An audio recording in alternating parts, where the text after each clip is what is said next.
देश के प्रधानमंत्री एक झूठी प्रोपेगेंडा फिल्म इस्तेमाल कर रहे हैं प्रचार करने के लिए। ये केरला स्टोरी की इन दिनों काफी चर्चा है। फिल्म को दर्शकों से तो प्यार मिल रहा है, 150 करोड़ लगभग कमा चुकी है फिल्म। जब 3 लड़कियां थी वो 38,000 कैसे हो गया? केरला से अब आपको कर्नाटक ले चलता हूँ। ईवीएम से अब नाराजगी तो खत्म हो गई है कांग्रेस की? ऐसा कुछ नहीं है। हम अभी भी है? जब भी कुछ डिस्क्रिपेंसी होंगे तो हमको कोई भी है तो जांच करना पड़ेगा ना। पर कोई कहे कि कर्नाटक ईवीएम की वजह से ईवीएम मैनेज कर लिया कांग्रेस ने, तो ये अच्छी बात थोड़ी तो जो भी बोले उसको जाके बोलो, केस लगा दीजिए। कैसे आदमी है राहुल जी? वैसे चिल आदमी है, बहुत अच्छा है, सीरियस है बहुत ज्यादा। नहीं वो कभी जोकिंग करते हैं, सब कुछ करते हैं, बहुत अच्छा है। जो भारत जोड़ो के सामने हम उसको करीब में देखा है सब लोग, जो नॉर्मली हम देखते हैं। मीडिया से तो बात ही नहीं कर रहे थे राहुल। नहीं राहुल जी सब लोग कितने प्रेस कॉन्फ्रेंसेस किए। जब हमारी पार्टी के हार होते हैं तो राहुल गांधी, ये क्या है? तो मीडिया से कांग्रेस नाराज है वैसे? नहीं मीडिया से मैं नहीं बोलूंगी नाराज है, मैं बोल दूंगी मीडिया तो एक फोर्थ एस्टेट है। आप बस उनके ऊपर सकारात्मक रिपोर्टिंग, हमारे ऊपर नकारात्मक रिपोर्टिंग। कई लोग ऐसे भी हैं जो आपके ऊपर सकारात्मक करते होंगे, उनके ऊपर नकारात्मक बहुत कम है। बीजेपी आपको कैसी पार्टी लगती है? कुछ सीखने के लिए है बीजेपी से? मतलब 9 साल हो गए हैं मोदी जी को लगातार। एक ही चीज मुझे है कि उनके अंदर जो आग, जीतने की आग, वो चाहिए। पर लोगों का ट्रस्ट भी तो है उनके ऊपर, ये तो आप मानोगे। मतलब लोग ट्रस्ट तो भर के कर रहे हैं। ब्रो ट्रस्ट तो पहले तो क्या कि वो उसने एक स्टोरी बनाया कि मैं चाय वाला स्टोरी टेलर बढ़िया है वो। ये है स्टोरी टेलर बढ़िया है, बहुत बढ़िया स्टोरी टेलर है। पेट्रोल का दाम, डीजल का दाम, रुपए आईसीयू में। बीजेपी लोगों से बताइए उसने क्या किसानों के लिए। किसान तो रो रहे हैं, सब लोग रो रहे हैं। 2024 के लिए कांग्रेस का हवाई जहाज तैयार है? क्योंकि कई लोगों का ये कहना है कि आपके पास पायलट ही मैनेज नहीं हो रहा। अच्छा, इनफाइटिंग नहीं है ये। अच्छा, इसका नाम है लोकतंत्र। राहुल गांधी जी क्या कांग्रेस में सबसे ऊपर है? हम तो बोलते हैं हाँ। हमारी राहुल गांधी हमारा पीएम कैंडिडेट है, we have no problem. Rahul ji तैयार है उस जिम्मेदारी के लिए अगर ऐसा जरूरी? नहीं, मैं उसके ऊपर नहीं टिप्पणी करूंगी। नमस्कार, मेरा नाम है नालायक पत्रकार। टीवी डिबेट्स में अपनी लॉजिकल बातों से बढ़ाती हैं अपनी पार्टी का कद। मेरे साथ हैं very popular Congress spokesperson Shama Mohammed. Shama ji, welcome to uncut. नमस्ते। कैसे हैं आप? मैं ठीक हूँ। आपको पहले तो मैं जब आ गई थी यहाँ मैं ऐसी थी, लेकिन आपके चेहरा देख के तो मैं भी थोड़ा उठ गई हूँ और मेरा भी एनर्जी आ गया। देखिए, थोड़ा सा मतलब फन चिट चैट करेंगे। लोग कहते हैं कि पॉलिटिशियंस बड़े सीरियस होते हैं, सीरियस भी बातें करेंगे, पर मुझे ऐसा लगता है कि एक और चीज़ है जो पॉलिटिशियंस मीडिया के बारे में सोचती है। पॉलिटिशियंस को लगता है कि मीडिया ना बड़ी कंट्रोवर्सी क्रिएट करती है, और तो मैं चाहता हूं कि इस इंटरव्यू को मैं सबसे लीस्ट कंट्रोवर्शियल टॉपिक से शुरू करूं। केरला स्टोरी। आप केरला से हैं, क्योंकि तो मैं पूछना चाहता हूं कि कांग्रेस का केरला स्टोरी पर क्या टेक है? केरला स्टोरी पे कांग्रेस पे ये कहना कि वो बहुत गलत है, क्योंकि ये कम्युनल राजनीति है बेसिकली। और क्यों मैं बता रही हूँ कि मैं केरल की हूँ। मैंने देखा है एक निवास, आशा निवास जैसा घर हो और एक मंजिल एक साथ होता है जी। आप गेटोवाइजेशन कभी नहीं, मैंने देखा भी नहीं मेरी ज़िंदगी में। जैसे आप गुजरात में देखोगे या यूपी में देखोगे या मध्य प्रदेश में, या मुस्लिम्स, क्रिश्चियंस, हिंदू सब एक साथ रहते हैं। एक दूसरी बात है, मैंने पूछा कि कभी आप दंगा जो देखते हैं, आप दिल्ली में भी देखते हैं, और जब वहाँ के जो राष्ट्रपति थे यहाँ अमेरिका के, और ये तो हम केरल में कभी देखा ही नहीं। तो अब इतने सारे केरल स्टोरी जो बोल रहे हैं, आईसिस है, ये है, वो है, तो ये क्यों नहीं हो रहा? और जब 3 लड़कियाँ थी तो 38,000 कैसे हो गया? तो ये एक प्रोपेगेंडा है। जैसे आपने कश्मीर फाइल्स देखा है, ये एक प्रोपेगेंडा है कि इस पार्टी का प्रोपेगेंडा क्या है कि मुसलमान को और हिंदू को आपस में लड़ो, लड़ने के बाद वो जीत जाएगी। लेकिन वो कहाँ से गलत, वो it has not been, it's been proven wrong. कहाँ हमने देखा है? कर्नाटक में बहुत कोशिश किया। सोचिए, देश के प्रधानमंत्री एक झूठी प्रोपेगेंडा फिल्म इस्तेमाल कर रहे हैं प्रचार करने के लिए कर्नाटक में। सोचिए आप। और उसके ऊपर उसने वो हार गए।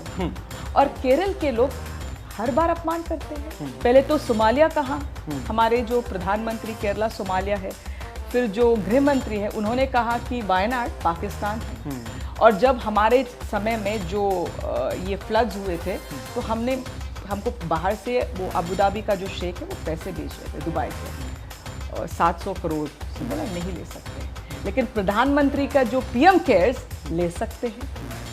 तो उन्होंने केरला के जब समय कठिन समय था हमको नहीं मिला वो पैसा और हमको चाहिए था, मना किया। तो देखो कितने नफरत करते, इसीलिए लोकसभा में शून्य है केरला और विधानसभा में भी शून्य है। पर लोग कहेंगे कि कांग्रेस की भी तो पार्टी नहीं है, कांग्रेस की भी तो सरकार नहीं है केरला में। अभी नहीं है तो हमारे बहुत सालों से थी, तो हो जाता है राजनीति में, कई हम हम जीत जाती है, कई हम हार जाते हैं, लेकिन तो वहाँ आपको पता है, तो आपको एक और चीज़ मैं बताऊंगी, हिंदुस्तान में दूसरी प्लेस में, सेकंड प्लेस में जो शाखास होता है, 4,000 है, और कहाँ है? हाँ, इतने सारे शाखा होने के बाद, इतने सारे जो विभाजन की राजनीति करने के बाद, हैरानियत से अमित शाह बैठ रहे क्या करो केरल के लोग, क्योंकि केरल के लोग पढ़े लिखे हैं, आपको पता है। तो इनके जो व्हाट्सएप के जो स्टोरीज आ जाती है विश्वास नहीं करते, क्योंकि हमको आगे जाना है, हम लोग एक है, हिंदुस्तानी है, हम हिंदुस्तानी लोग आगे जाएंगे हिंदुस्तानी होने से। तो शर्मा जी क्या रीजन क्या है कि केरला स्टोरी, मतलब आपने कहा कि कांग्रेस का ये टेक है कि ये प्रोपेगेंडा फिल्म है, लेकिन उसके बावजूद भी फिल्म को दर्शकों से तो प्यार मिल रहा है, 150 करोड़ लगभग कमा चुकी है फिल्म। आपको लगता है कि ऐसी फिल्म अगर इतना प्रोपेगेंडा है तो दूसरी पार्टी को ज़रूरत क्या पड़ती है ऐसी फिल्मों से, और अगर इससे लोगों की थिंकिंग चेंज होती है, अगर लोग इसमें वोट में कन्वर्ट होते हैं इस थिंकिंग से, तो कांग्रेस को भी ऐसा काम करना चाहिए क्या? ऐसे प्रोपेगेंडा मतलब आपके पास भी ऐसे डायरेक्टर्स तो हैं जो कांग्रेस की तरीके की पिक्चरें बनाते हैं। हाँ, आपको पता है ईस्ट इंडिया कंपनी क्या है? ईस्ट इंडिया कंपनी आके हमारे जो लोगों को विभाजन किया, है ना? वो था उनका टेक्निक, वो कैसे ब्रिटिश जो यहाँ आके जो रूल किया था वो ऐसे था, वही कर रहे हैं भाजपा सरकार। हम कभी नहीं करेंगे, हम हारेंगे, चुनाव हारेंगे, लेकिन कभी हमारे लोगों को विभाजन नहीं करेंगे। हम नफरत के दुकान नहीं खोला है, प्यार के दुकान, और नफरत के जो हम प्यार के बाजार में नफरत की दुकान नहीं खोलेंगे, हम प्यार के बाजार में प्यार की दुकान खोलेंगे। बिल्कुल। तो चलिए केरला से अब आपको कर्नाटक ले चलता हूँ। बहुत बहुत बधाई हो आपको, कर्नाटक में कांग्रेस ने जबरदस्त प्रदर्शन किया है, और इस इंटरव्यू के माध्यम से मैं मल्लिकार्जुन खड़गे साहब को भी बधाई देना चाहता हूँ। पर कुछ लोगों ने मुझे कहा कि खड़गे साहब को बधाई देने से पहले मुझे राहुल गांधी जी को बधाई देनी पड़ेगी, क्योंकि शायद पैकिंग ऑर्डर वो है। क्या ये सच है क्या? आपने देखा है अभी जो कर्नाटक के जो चुनाव के बाद जो चर्चा कहाँ हो रही है, बताइए हमें। सब डिस्कशन सब कुछ कहाँ हो रहा है? 10 राजाजी मार्ग किसका घर है?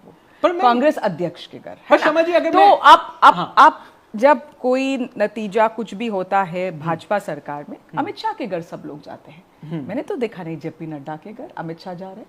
अमित शाह तो जेपी नड्डा तो अमित शाह के घर जाते हैं, और सब लोग फिर उसके बाद प्रधानमंत्री के घर जाते हैं।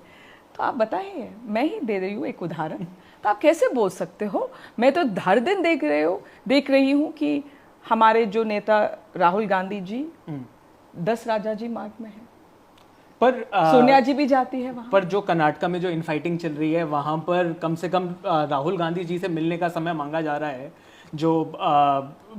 लेकिन खड़गे साहब से मिलने का मुझे ऐसा लगा, मतलब जो रिपोर्ट जो आ रही हैं, तो वहाँ पर अब कहीं ना कहीं कुछ अभी भी। अच्छा, राहुल गांधी जी क्या कांग्रेस में सबसे ऊपर है? आप एक गलत शब्द इस्तेमाल किया, इनफाइटिंग नहीं है ये। अच्छा। इसका नाम है लोकतंत्र। लोकतंत्र में जब आप एक नेता है, आप एस्पिरेशनल होता है, सब लोग जब आ जाते हैं उसको कुछ चाहिए, उसको लोकतंत्र है। ये नहीं कि एक दिन सुबह उठ के बोलते हो अरे गुजरात का सीएम अभी रूपानी नहीं होगा, पटेल हो गए, आप जाओ उसको बोलो आज इस्तीफा देने के लिए, और जो उनके साथ जो मंत्री लोग हैं ना, कितने हैं, उसको सबको बोले इस्तीफा दे दो, और कल हम पटेल को डाल देंगे वहां और नए मंत्री लोग होंगे। ये नहीं हो सकता, आपको पता है ना, वो लोकतंत्र नहीं है। वो कहाँ से होता है? हाईकमांड तय करता है कि जैसे उत्तराखंड में एक दिन भी 3 सीएम बदला है ना, आसाम में अचानक एक सीएम बदला, येदियुरप्पा को एक दिन फोन करके कहा ले तुमको वहाँ से हटना है या ईडी आ जाएंगे तुम्हारे घर पे, वही हुआ। और बोमाई को रखा है ना, तो हिंदी में क्या बोलते हैं बोमाई को? कठपुतली है ना, पपेट है ना, वही है शब्द। हाँ, तो ये यहाँ नहीं होता है कि यहाँ बातचीत हो रही है और हमको सही निर्णय लेना है कि कौन आ जाएंगे, क्योंकि हमको कर्नाटक के जनता, जो मैं धन्यवाद कहना चाहती हूँ, उन्होंने एक इतना अच्छा मैंडेट दिया है कांग्रेस पार्टी को।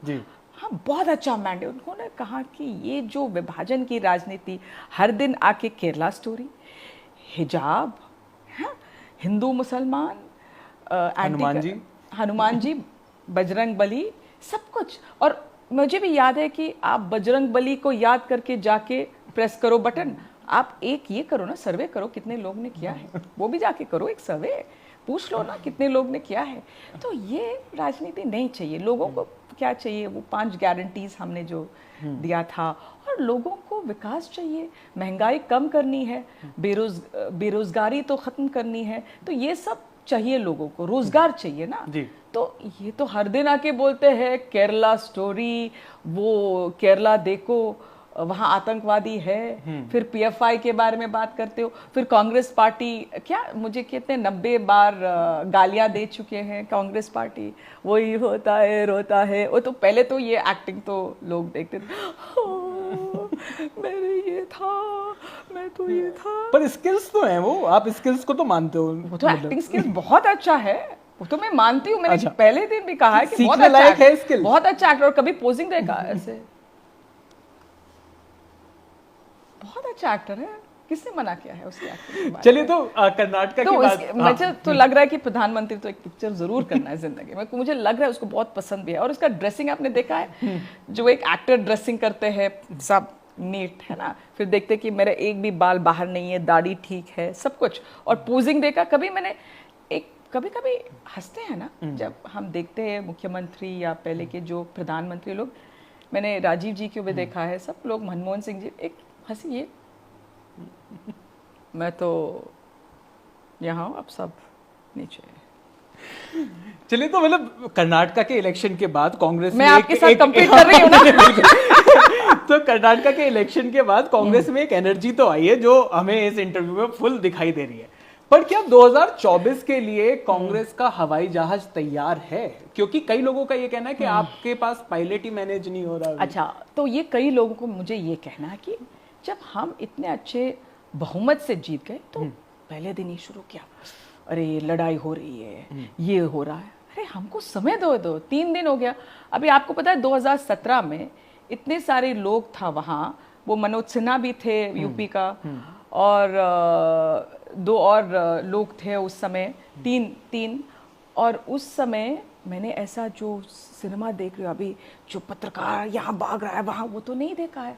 और ये भी सुना है कि योगी आदित्यनाथ ने ब्लैकमेल किया कि मुझे मुख्यमंत्री नहीं बनाएंगे तो मैं दूसरा यूपी से एक और सेपरेट स्टेट बनाएंगे। तो ये सब हमने सुना, तो आप लोग रिपोर्टिंग ही नहीं किया। ये 3 दिन को, वो तो 1 हफ्ता था मुझे लगा, याद है। और जो महाराष्ट्र का जो, जब देवेंद्र फडणवीस और एकनाथ शिंदे आ गए तो 2 ही लोग थे 1 महीने के लिए, है ना, 5 हफ्ते के लिए 2 ही लोग थे। तो हाँ, केशव प्रसाद मौर्य था वो दूसरा, मनोज सिन्हा, केशव प्रसाद मौर्य। तो केशव प्रसाद मौर्य बहुत तैयारी से इंतजार कर रहा था, मैं हूँ मुख्यमंत्री, मैं हूँ, क्योंकि तो श्योर था ऑलमोस्ट। और मनोज सिन्हा है ना, अचानक ये आ गया। और फिर उसके बाद जो युवा से नहीं, कुछ उनका कुछ सेना था ना, और उसने भी मर्डर केस में भी थे, तो बहुत सारे, एक मशहूर एंकर है इंडिया टुडे में, वो बोला चाणक्य नीति है ये, चाणक्य नीति। अरे बाप रे, आई मीन उस समय आपको देखना था कि कितना आईपीसी उसके ऊपर थे योगी आदित्यनाथ। किसी ने वो उसके ऊपर वो बातचीत नहीं हुई कि इसके ऊपर आप एक क्रिमिनल को दे रहे हो, क्रिमिनल को आप मुख्यमंत्री बना रहे हो। सही है, पर मतलब ये तो पर मैं कह रहा हूँ, ये तो पॉलिटिक्स में ये जो केसेस वगैरह हैं, तो ये तो आप जब नहीं, आप तो उस समय क्यों नहीं, हाँ। आपने बोला केसेस हैं, ठीक है, तो आप जब ये हो रहा था उस समय 2017 में, मैं कभी नहीं देखा कि इतने इसके ऊपर इतने आईपीसी सेक्शंस है।